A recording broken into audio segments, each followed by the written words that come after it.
tek ecele göz dikirəm. Bizim eşq bağçamızın gülleri soldu ebedi. Açmayır gözlerimin yaşını her gün tökürəm.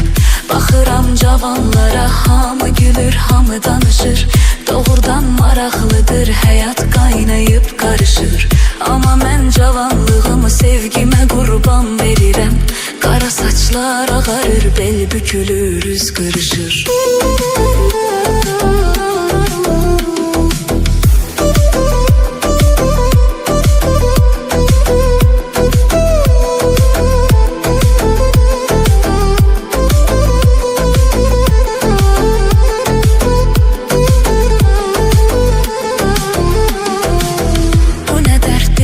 Müsibət nə bəladır çəkirəm.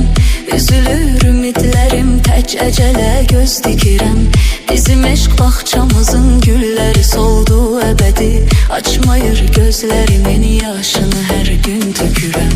Baxıram cavanlara, hamı gülür, hamı danışır. Doğrudan maraqlıdır, həyat qaynayıb qarışır. Amma mən cavanlığımı sevgimə qurban verirəm. Qara saçlar ağarır, bel bükülür, üz qırışır.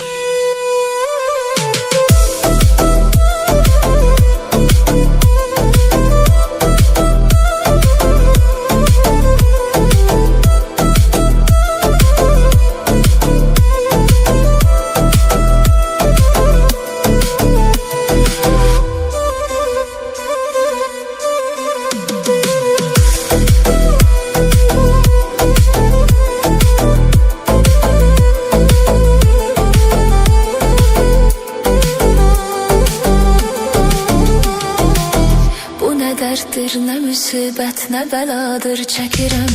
Üzülür ümidlərim, tək əcələ göz dikirəm. Bizim eşq bağçamızın gülləri soldu əbədi. Açmayır gözlərimin yaşını hər gün tökürəm. Baxıram cavanlara, hamı gülür, hamı danışır. Doğrudan maraqlıdır, həyat qaynayıb qarışır. Amma mən cavanlığımı sevgimə qurban verirəm. Qara saçlar ağarır, bel bükülür, üz qırışır.